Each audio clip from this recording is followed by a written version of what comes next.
Well, good morning, everyone.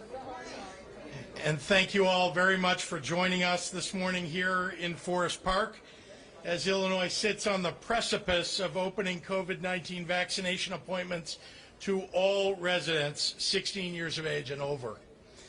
Let me also welcome the Illinois Department of Public Health Director, Dr. Ngozi Ezike, Cook County Board President Tony Preckwinkle, Cook County Health CEO Israel Rocha, Kane County Board Chair Corinne Pirog, and Representative LaShawn Ford, all of whom have played a critical role in our all-hands-on-deck COVID-19 vaccination effort. I also want to thank Mayor Hoskins for hosting us here in Forest Park and for his welcoming this vaccination center, which we opened not too long ago, and now are vaccinating thousands more than we were even at the very beginning of this facility. Folks, I'd like to ask us all to take a moment to think back to where we were just 1 year ago. On April 8th, 2020, 14,700 people in the United States had died from COVID-19, about 500 Illinoisans among them. The vast majority of states of every political stripe had implemented a stay-at-home order. Americans were banging pots and pans at dusk in gratitude for our healthcare heroes, hanging signs of love in nursing home windows, volunteering to deliver groceries for those most vulnerable. We showed up for one another. And experts the world over said it would be perhaps overly optimistic for us to see a vaccine to protect against COVID-19 even perhaps 18 months later. But the science has been there all along, waiting for the right disease to battle. The vaccines work, and they're saving lives, and they're protecting those who get vaccinated. The researchers and doctors met the moment, and we are grateful. Today, about 1 year from the beginning of the pandemic, the state of Illinois alone has administered over 6.7 million doses of vaccine. 73% of our seniors and 42% of our 16 and over population has had at least one dose. 25% of our adult population has been fully vaccinated. And as of this morning, I'm told that we're on track to break a statewide single-day vaccination record. We have everything we need to get to the other side of this crisis as vaccine shipments increase and more Americans are ready to be vaccinated. Starting Monday, every Illinoisan 16 and over, no matter where they live or where they work, will be eligible to access these life-saving COVID-19 vaccines. Weeks ago, we set our sights on April 12th as the date for every county receiving vaccine from the state to open to full eligibility. And I am so proud that all 101 counties plus suburban Cook County have met that timeline. As a reminder, even with improved vaccine shipments, patience continues to be the watchword here. We continue to have special vaccine clinics for seniors and those most vulnerable, so some doses are still reserved for them. But it is important that we begin to address the whole population, because the danger of the new variants spreading means that we want every dose to get into arms as soon as humanly possible. The vaccine is the best weapon against the variants, and it's the fastest ticket back to normal life. In an effort to prioritize our highest demand counties, I'm proud to announce that as we move to universal adult eligibility, we are opening up 150,000 new first dose appointments next week alone for our 11 state-supported mass vaccination operations in Cook and the Collar counties, and area pharmacies open to any Illinois resident. That's on top of tens of thousands of newly available appointments at hospitals and local county sites and other mass vaccination sites throughout the region. Those appointments will open in the coming days, and many more will come after that. And it means that we'll be delivering 250,000 doses next week in Cook County and the Collar counties alone. Again, even with all of these new appointments, there will not be enough vaccine in week 1 to get everyone that wants to be vaccinated a dose. But vaccine doses will be arriving more quickly than ever before, and the public health system is doing everything in its power to get these vaccines into the arms of our residents as quickly as the federal government can deliver them. We have not only expanded appointments available, we've also increased the number of vaccination sites.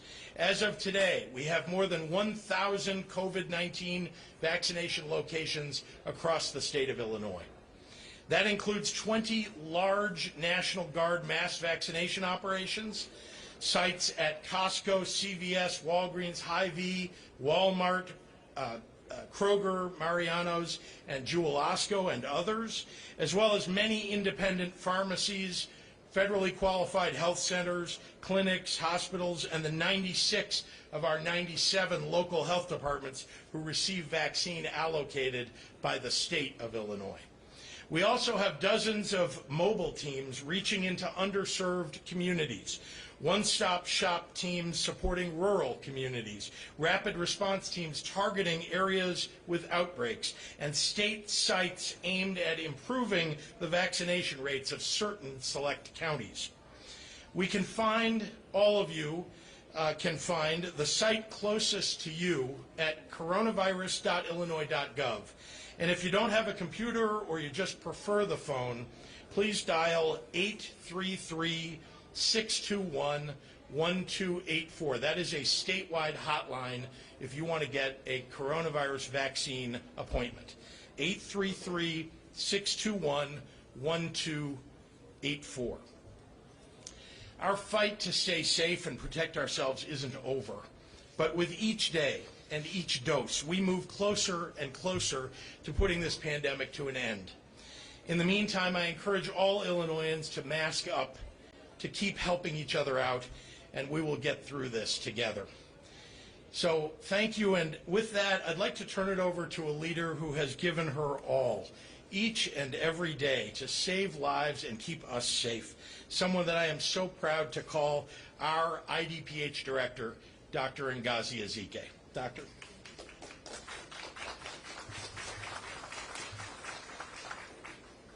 Thank you, Governor, and good morning, everyone. Good morning. It is so great to be here at one of the many vaccination sites around the state. Over the past month, I've visited several vaccination sites, and I'm so happy to see the turnout. I'm so happy to see the intense desire to be vaccinated. Step by step, we are making it to the finish line. First, the amount of vaccine is increasing. Second, the number of vaccine providers is also increasing. And thirdly, the number of people eligible to be vaccinated is increasing. COVID-19 vaccination is one of the strongest, most powerful tools we have to fight this pandemic together. The 3 COVID-19 vaccines currently authorized for use in the United States are all highly effective against preventing severe illness, hospitalization, and death. And of course, that's what we want in our vaccines. In looking at the COVID-19 hospitalizations since this January, of the more than 2.5 million people who are fully vaccinated, we see that only 72 were hospitalized with COVID-19. So you don't have to be a math major to know that that means that more than 99.999% of those individuals were people who were not vaccinated. The overwhelming majority of COVID hospitalizations are in people who have not been vaccinated. And unfortunately, there are many people who are not vaccinated, and we're all working on that. And so we are seeing the number of people in the hospital with COVID-19 grow now. On March 12th, about 1 month ago, there were under 1,100 people in the hospital with COVID-19. Yesterday, we reported almost 1,800 people in the hospital. And this goes hand in hand with the number of rising cases. On March 15th, we reported 782 cases. Yesterday, nearly 4,000 new cases. So yes, we have a vaccine and we are elated about that. but it doesn't mean that this pandemic is completely over. We do need to continue to wear our masks before we can return to what we were doing pre-pandemic, in the way we did it pre-pandemic. So this resurgence is here, and until we have better herd immunity, we will continue with this layered public health measured response. Involves wearing masks, washing your hands, careful with crowds, keeping 6 feet of distance, getting tested, answering the call when the contact tracers call. All of that is important, and of course, get vaccinated as soon as you can. Getting vaccinated, as the governor described, is getting easier every single day, with more vaccine, more providers, and in just a couple of days, open eligibility to everyone over the age of 16. And speaking of providers, I have to give a super special shout out to all the local health departments and our state health department. This week is National Public Health Week, and I want to recognize all of our public health partners who have literally been working 24/7 for more than a year now. If you could, if you would, please reach out to your local health department, reach out to any public health official that you know, and say thank you. It has been a rough road for public health leaders, and any kind word these days can make all the difference and would be so much appreciated. Let's continue working to end this pandemic. We need to cross that finish line all together, and it's only a few steps away. Get vaccinated for yourself, for your friends, for your family, for your community, so that we can all get back to doing what we love, how we love to do it. Thank you for your continued support. We will be all in Illinois. Buenos días. Me da mucho gusto estar en uno de los sitios de vacunación del estado.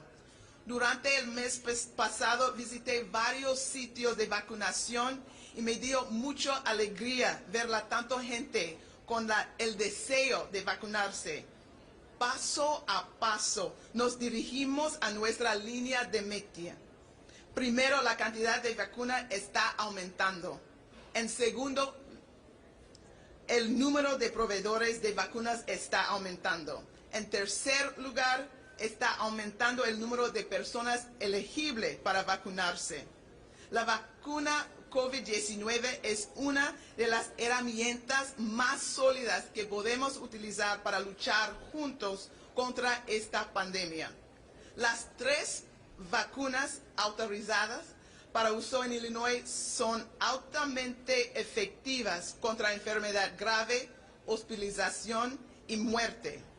Desafortunadamente, una vez más, estamos viendo que la cantidad de personas en el hospital con COVID-19 continúa aumentando. El 12 de marzo, casi hace un mes, había 1,082 personas en el hospital con COVID-19. Hoy informamos 1,798 personas están en el hospital con COVID-19. Este coincide con el aumento de casos que estamos viendo.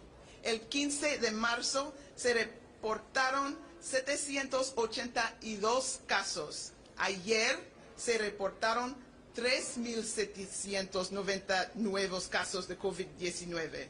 El hecho de que tengamos una vacuna no significa que no tenemos que usar nuestras máscaras y podemos volver a lo que estábamos haciendo antes de la pandemia. Estamos viendo un resurgimiento. Debemos continuar con las medidas de salud pública. Use una máscara, evite grupos grandes, mantenga una distancia de 6 pies, hágase la prueba si participó en reuniones y vacúnese lo más pronto posible. Esta semana es la Semana Nacional de Salud Pública y quiero reconocer a todos nuestros socios de salud pública que han estado trabajando literalmente las 24 horas del día, 7 días de semana por más de un año. Tenemos que trabajar juntos para poner fin a esta pandemia. Necesitamos cruzar juntos esa línea de meta y está a solo unos pasos más de distancia. Vacunate por ti mismo, por tu salud, por tu familia, por tu comunidad y para que todos podamos volver a lo que nos encanta hacer. Muchísimas gracias para tu apoyo. And with that, I am so delighted to turn the podium over to President Tony Preckwinkle.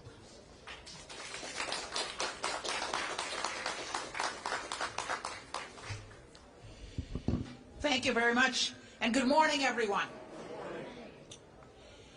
Before we start, I want to acknowledge those who are with us. I'm very grateful for Dr.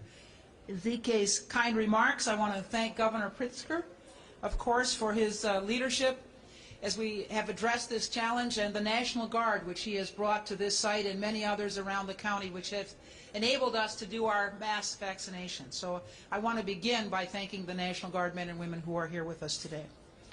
I want to acknowledge Representative LaShawn Ford, Cook County Commissioner Brandon Johnson, Cook County Commissioner Frank Aguilar, Forest Park Mayor Rory Hoskins, Kane County Board Chair Corinne Parag, who is our partner at the Elgin Mass Vaccination Site, the only joint county vaccination site in the state, Dr. Ezike, who we talked about earlier, Israel Rocha, who's CEO of the Cook County Department, Cook County Health and Hospital System, and Dr. Kiran Joshi, who's co-leader of the Cook County Department of Public Health. Today marks another hopeful day. It's because we're getting a little bit closer. The light is looking a little bit brighter.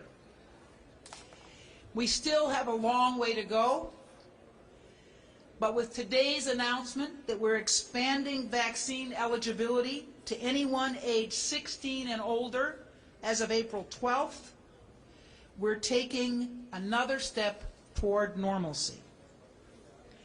And while we're excited to take these steps, I want to make sure that we continue to set clear expectations.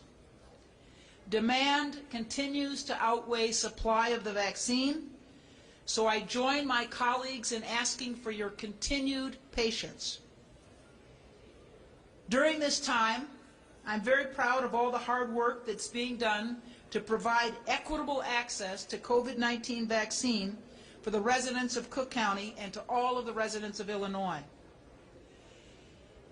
There is no doubt, however, that some of our most vulnerable communities have been disproportionately impacted by the pandemic, and to get to the other side of this extraordinary moment, we need to continue vaccinating as many people as possible. As we talk about normalcy, we must also keep in mind that there's still much to be done to protect our residents. We must continue to wash our hands, to wear our masks, and to practice physical distancing. As our Cook County experts have said, we need to continue to make progress in vaccinating our residents, but if we have trends in the wrong direction, we'll not hesitate to tighten restrictions on gatherings indoors or outdoors. Our future rests upon the decisions made in this critical moment. So Cook County will continue to follow the science and the guidance of our health experts. This is what Cook County has been doing since the beginning of the pandemic, and we will not stop now. April 12th marks the next step, an important step in our recovery. We thank everyone for their patience up to this point as we've moved to various phases of the vaccinations.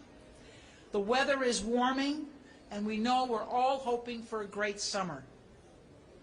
But to get there, we must work together. And now I'd like to bring to the podium Israel Rocha, who's head of Cook County Health.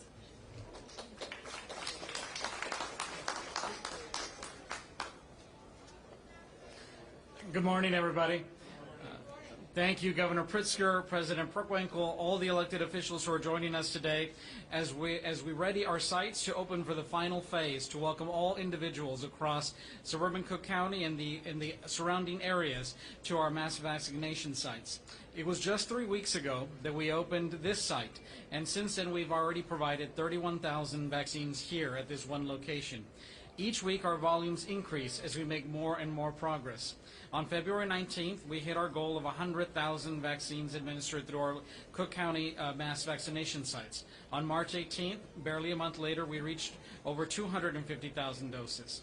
We hit 300,000 a week later, and already this week we have hit 400,000 and on our way to administering our goal of over 1 million doses administered here in suburban Cook County and service to everyone in our surrounding communities.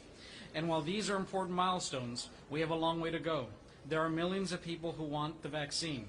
We ask for your continued patience, but we do give examples that our pace is quickening. We have over more than 1.2 million individuals registered on our website still waiting to be able to get a vaccine, and we expect that we will move and increase this number as we move into the next phase. The number will continue to increase. Many people are making the decision to get vaccinated, and we know that others are waiting to see how their friends and family will tolerate it. But we want to remind everyone that this is a very personal decision. We ask you to get the information, get the facts, and rely on facts and science to make your decisions to protect yourself and your family. One that some people will make quickly and others will take more time. It is a decision that we know is one of the things that we need to make personally. And research suggests that one of the biggest concerns are the side effects. So please allow us to reiterate what physicians across the country are saying. While you may experience arm soreness, a headache, fever, chills for 24 hours, the side effects of the vaccine are far better and much more mild than having the COVID experience. For those of you who have been at all of our openings, you've heard us say this is a marathon, not a sprint. We do want to give demonstration that the pace is quickening.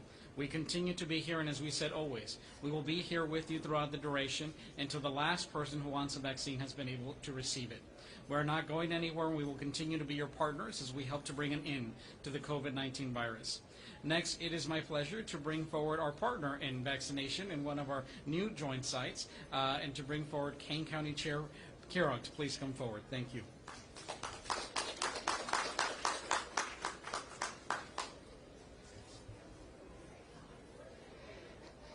Good morning. We can hear that some of these are former teachers with the good morning. I'm Corinne Pirog, and I'm the newly elected board chair from Kane County, which is about maybe 30 miles west of here. I represent a county of about 540,000 people. 60% are Caucasian, the remaining are a mixture of Hispanics, Latinx, African Americans, and Asians.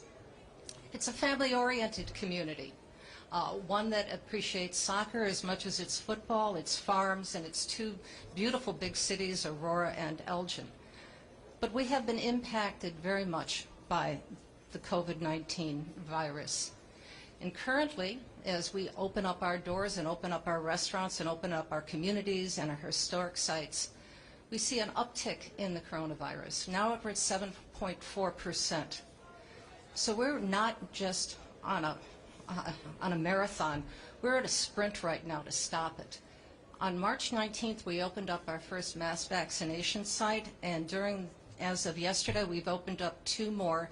The latest is a really unique, wonderful partnership with Cook County and Kane County at the East Side Recreation Center in Elgin. It sits in Cook County. Kane County will be managing it, and it is in a specific neighborhood that is going to be reaching out to the Latinx and African American community. We're literally going to go knock on their doors to make sure that that population comes through.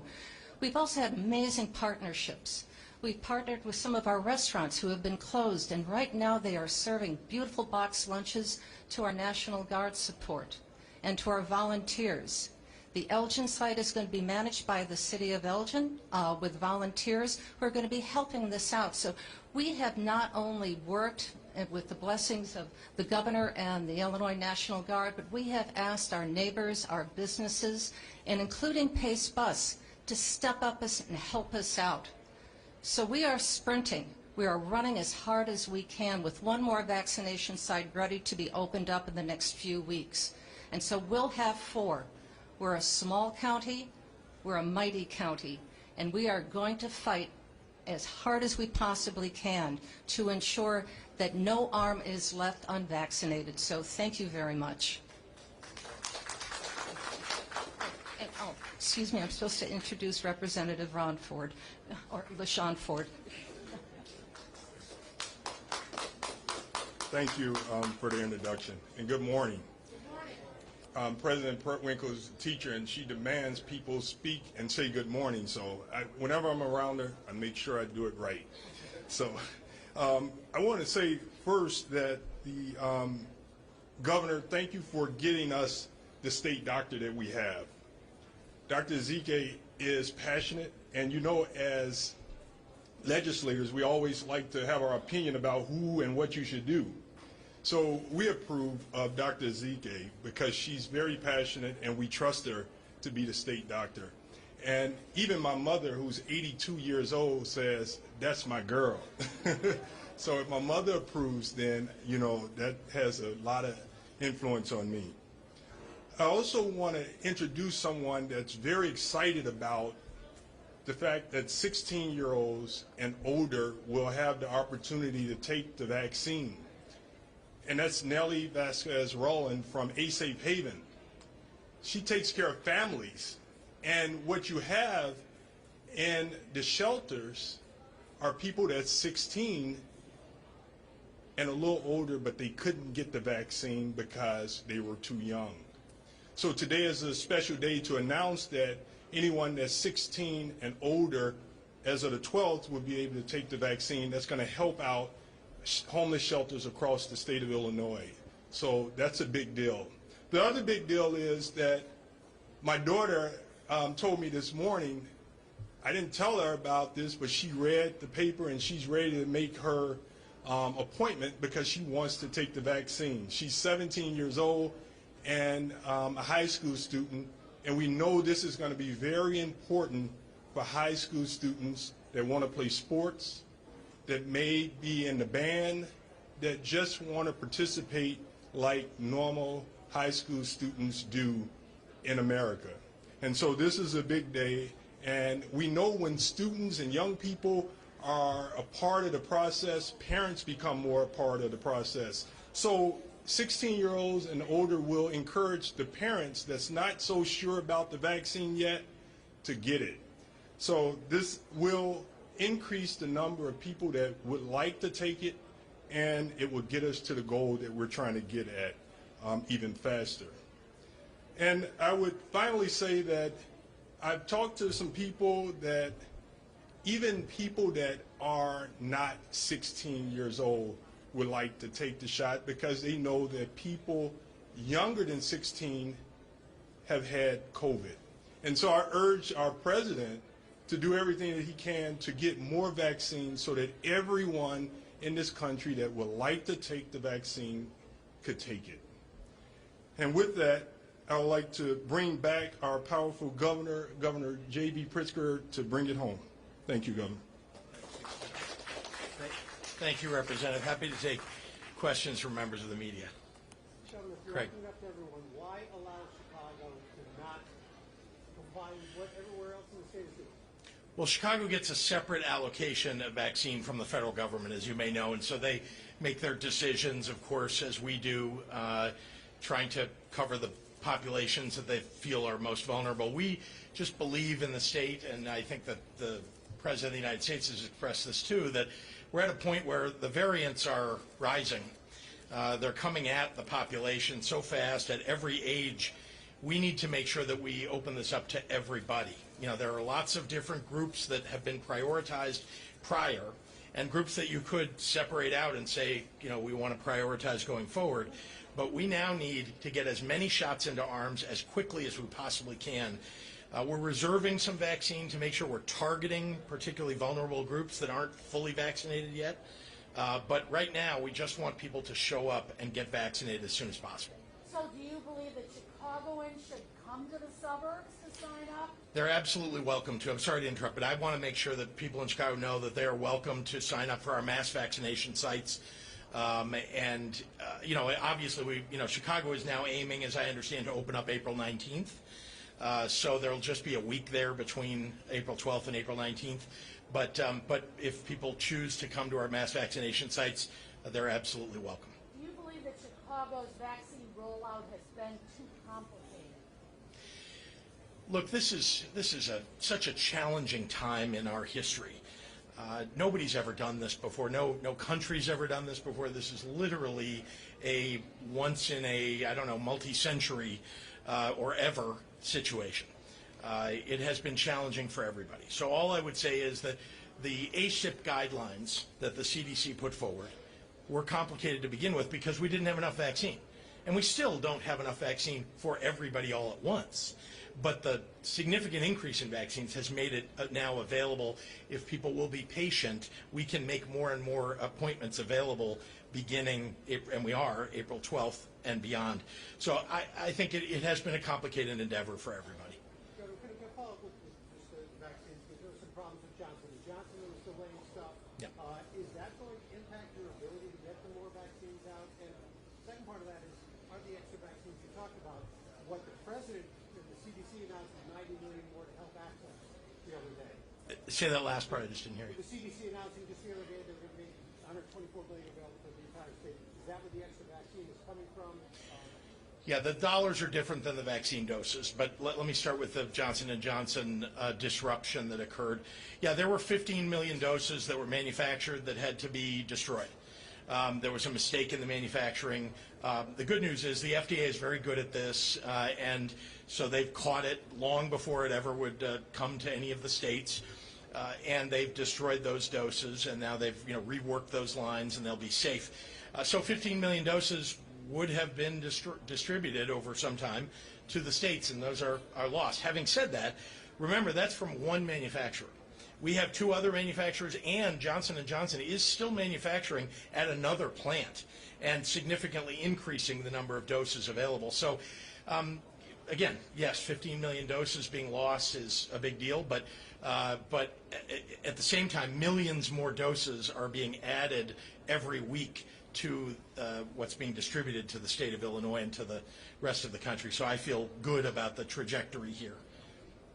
So going off of that, the numbers from the CDC say we are receiving a significantly less number of Johnson & Johnson vaccines for next week. I mean, we've got 148,000 plus this week, and we're only expecting 17,000 for next week on top of opening all these appointments to Illinoisans. How is those 15 million for that drop, or what's going on there? Yeah, so yes, I think Johnson & Johnson would have liked to have been distributing their doses during that time period that you're now saying they're distributing fewer. There was always going to be a lull in the Johnson & Johnson manufacturing even after the new doses would have come, because they are ramping up their manufacturing. As you know, they were approved later than the other two manufacturers. But let me be clear, we have increasing doses available to people. That's why we're able to offer more appointments in Cook and the Collar counties, significantly more appointments over the coming week for first doses. And over the coming weeks, because the other manufacturers are increasing their distribution of doses.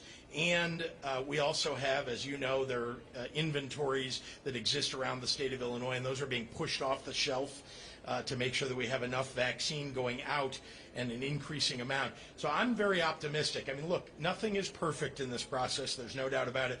But look around you. We are at a mass vaccination site. It is busy, and we are so pleased to see it. The life that's here is giving life, really, to the state of Illinois and to the people of Illinois, and I'm very proud of that. Dr. Ezike, could I have a question to you, please? What about the double mutation variant, and how concerned are you about that? Do you think it's here in Illinois? So we keep hearing, we get updates from the CDC regularly about the variants of concern, the variants of significance, and so we know of the ones that are predominantly circulating here in Illinois. That's the B117 that was first identified out of the UK. That's the majority of the variants we see is there. We know that viruses mutate all the time. When there are people who are susceptible to infection, that is what the virus needs to mutate. So there are viruses and variants that are going to be happening as well. What we don't know about all of these variants, and that's what we're going to be continually studying throughout this process, is what are the properties of this variant?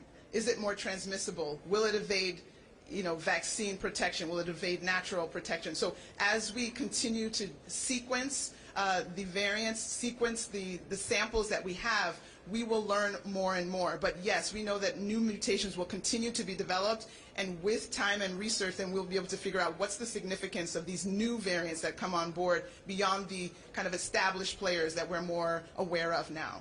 Can you explain at all, Texas, that opened up and no masks, seem to have less cases right now than we do? I mean, some are saying, okay, go ahead, open it all up, because the states that have are doing quite well. How do you explain that? I think we're very clear that masks work. I don't think you can find a scientist, I don't think you can find any public health expert, I don't think you can find any physician that will refute or try to challenge in any way the efficacy and the import and the usefulness of masks. So I think that debate should be concluded.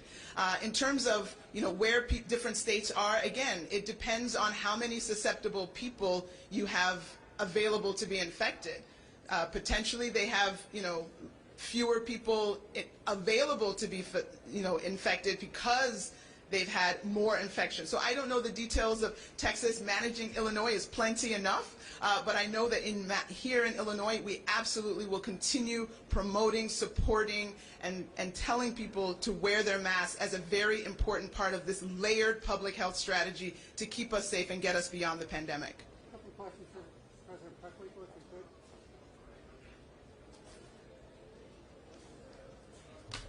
Can you tell us what metrics you're looking at for instituting more of the mitigation, further restrictions? Sure, I'm going to ask Dr. Joshi, who's co-leader of our Cook County Department of Public Health, to respond. Thanks so much. Good morning, everyone. Simply put, we look at a number of metrics, including case rates, case positivity, and hospital utilization. As my colleague indicated earlier, we're at a time of great hope, but also a time of great uncertainty. And I would caution everyone to continue to mask, to continue to not congregate. Because it's only then, if we follow that good public health guidance, that we can reduce the rates of COVID-19, which will make the vaccine rollout that we're seeing be very successful, be even more successful, and work and put an end to this pandemic. Your name, Thank you. please, and spell it. Yeah, Kiran Joshi, Kiran Joshi. Thanks. Senior Medical Officer and co-lead of the Cook County Department of Public Health. Can you tell us what those metrics are? I mean, if people are watching at home and they're tracking stuff, if they're looking at the positivity rate, that seems to be the one big thing. Sure. If we trick certain positivity rate, where do people need to be looking? Sure. So we look at the data every day. We intend to follow the science, and then in collaboration with our colleagues at the state, make decisions going forward. Thank you. President Price, can we follow up with you? There was a question from one of my colleagues. How meaningful was last night's vote of the Democratic Party in Cook County? Can we why don't we stick to the issues at hand? If there are any more questions that are on topic? I do have one. For the governor. Yep. The judges refused to dismiss the challenge from the Geneva restaurant about your emergency orders. Yeah.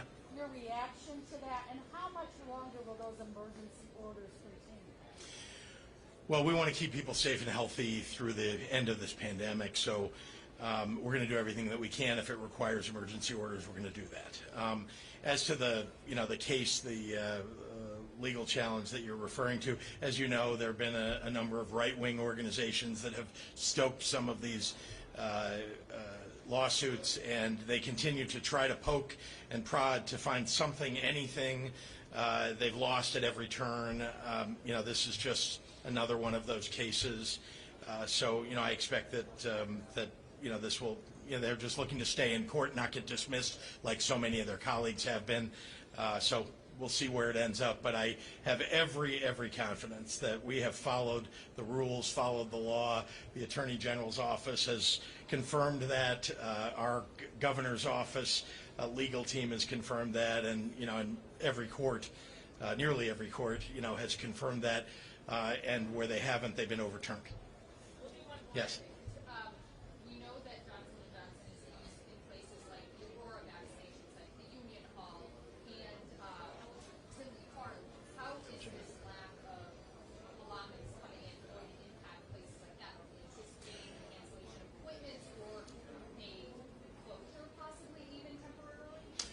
So let me be clear that, first of all, each location certainly communicates with the folks who sign up for their appointments directly. What I can tell you is that every one of those locations and the local public health departments is doing their best to make sure that no appointments get canceled, and that to the extent that someone expected to get a certain kind of dose, that they will get a dose. It just may not be the Johnson & Johnson dose that they get. We've got to keep moving here. You know, even when there are some people who prefer the one-shot dose, some people who choose the other, you know, for whatever reason, the other two. And all I can tell you is that even just getting that first shot in your arm and having that in there for 14 days while you're waiting for the second shot is an enormously beneficial thing for protecting people. And so we want to just keep this train moving. We want to keep people showing up and getting their vaccine. And obviously we'd all love to have one-shot vaccines, you know, for everybody. We don't right now. There are more that may come online. Johnson & Johnson is doing its best to get more vaccine to the states as fast as it can. Wait, Thank can you. we do an off-topic, please? Okay.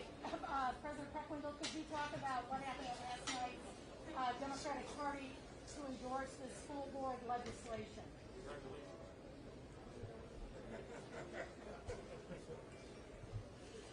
Yes, Commissioner Johnson says congratulations. Anthony Cazada, I think I pronounced his name correctly, came to me in the summer of 2020 after he had been elected to the Central Committee person for his ward, and said that he was interested in having a policy committee for the party. And I said, that's a great idea, you chair it. So he put together, among the members of the Central Committee, a policy committee. They came to us in January with a resolution in support of additional stimulus to individuals and families to support folks who are struggling as a result of the collapse of the economy due to the pandemic.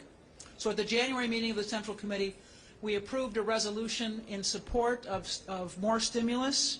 We also approved a resolution that did not come out of the policy committee but came frankly directly from me, related to immigration and our support for reasonable immigration policies in this country. The policy committee met after the January meeting in March, and on the day in which they met, the proposal to have an elected school board in Chicago passed House committee. And they took that up at that meeting, that policy committee meeting, which had been previously scheduled, and voted to support an elected school board unanimously. It came before the Central Committee last night, the report of the policy committee in support of Senator, thank you, I don't want to say Markowski, Rob Martwick's bill in the Senate, and Delia Ramirez, I think, is the sponsor in the House. Is that right? Yeah. So the Central Committee voted overwhelmingly. I think there were 5 dissenting votes in support of an elected school board. Is this meddling in Chicago's business, though? The policy committee of the Central Committee has provided advisement to our members of Congress around stimulus and immigration, and now provides advisement to the city.